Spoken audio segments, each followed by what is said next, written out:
Hello students, चलिए question को पढ़ लेते हैं पहले, उसके बाद इसके सॉल्यूशन पे चलेंगे। दो वृत्त की त्रिज्याएं 8 सेंटीमीटर और 60 सेंटीमीटर हैं।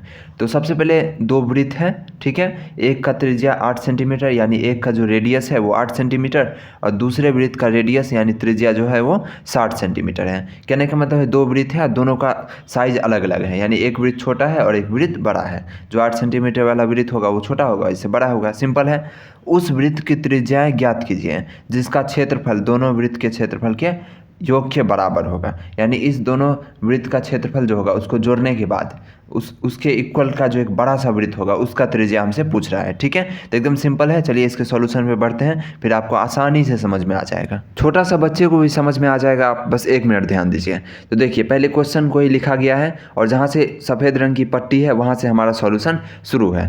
तो दो वृत्त है, तो पहले वृत्त की त्रिज्या 8 सेंटीमीटर, तो इसलिए पहले वृत्त की क्षेत्रफल बराबर पाई आर स्क्वायर, यानी पाई और 8 का स्क्वायर यानी 64 पाई। पाई का वैल्यू यहाँ पे 22/7 लिखा जा सकता था, लेकिन नहीं लिखा गया है क्योंकि यहाँ इसका कोई मतलब नहीं है। लिख भी देंगे तो भी कोई दिक्कत नहीं है, उसका बाद में वो कट ही जाएगा, ठीक है। तो इस तरह से दूसरे वृत्त की त्रिज्या बराबर 6 सेंटीमीटर, तो दूसरे वृत्त का क्षेत्रफल बराबर पाई आर स्क्वायर यानी पाई 6 स्क्वायर यानी 36 पाई, ठीक है। यहाँ तक क्लियर है। दो दो त्रिज्या दिया था दो वृत्त का, तो दोनों का हम लोग क्या निकाल लिए, क्षेत्रफल निकाल लिए। एकदम आसान है ये। अगला देखिए, अब बोला है क्या, इसी दोनों त्रिज्या को जोड़ के एक बड़ा सा वृत्त बनेगा और उसका क्षेत्रफल बराबर होगा। तो हम लोग वही लिखे हुए हैं, चूंकि बड़े वृत्त का क्षेत्रफल 64 पाई प्लस 36 पाई दोनों जोड़ के होगा, क्योंकि बड़ा वृत्त बना है इसी दोनों त्रिज्या से, इसलिए बड़े वृत्त का क्षेत्रफल बराबर पाई आर स्क्वायर यानी बड़ा वाला आर स्क्वायर यानी पाई आर स्क्वायर। वही बड़ा वाला आर हमसे पूछ रहा है कि बड़े वृत्त की त्रिज्या क्या होगी, तो हम वही बड़ा वाला आर स्क्वायर लिख दिए हैं, पाई आर स्क्वायर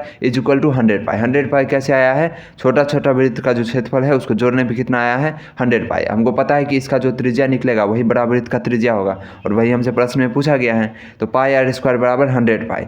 तो अब इससे निकाल लेंगे। अब कोई भी समीकरण में कोई एक चीज़ गायब रहे तो उससे तो हम निकाल ही सकते हैं। तो पाई से पाई, इधर देखिए पाई आर स्क्वायर बराबर 100 पाई, उसी को लिखे हैं। अब आर स्क्वायर बराबर 100 पाई बट्टा पाई, क्योंकि यहाँ से बराबर के इस तरफ गया है तो गुना क्या हो जाएगा, भाग में हो जाएगा। पाई से पाई कट गया तो आर स्क्वायर बराबर 100। तो आर कितना हो जाएगा, चलिए आगे बढ़ते हैं।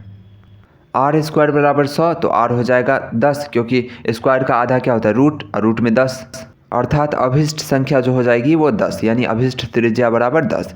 क्योंकि हमसे प्रश्न में त्रिज्या ही पूछा था, तो वो बड़ा वाला वृत्त का त्रिज्या क्या होगा, 10 सेंटीमीटर होगा। बात खत्म, इतना ही आसान है। अब आप इसका स्क्रीनशॉट लेना है तो लीजिए, नहीं लेना है तो नहीं लीजिए, क्योंकि अब आप अच्छी तरह से समझ चुके हैं। एक बार और देख लीजिए मन करे तो, और उसमें नोटबुक में खुद से बनाइए बिना देखे हुए। और यकीन मानिए एक बार आप अपने नोटबुक में बना लेंगे, फिर एग्जाम में आप नशे की हालत में भी रहेंगे तो भी इसका हल आप कर दीजिएगा। कम समय में आपको बहुत कुछ दे दिया गया है, इसलिए चैनल को सब्सक्राइब और वीडियो को लाइक ज़रूर कीजिए, क्योंकि टाइम बहुत ही ज़्यादा इंपॉर्टेंट है। आप पूरा दिन पढ़ाई नहीं कर सकते हैं, बाकी और भी बहुत सारी चीज़ें होती हैं।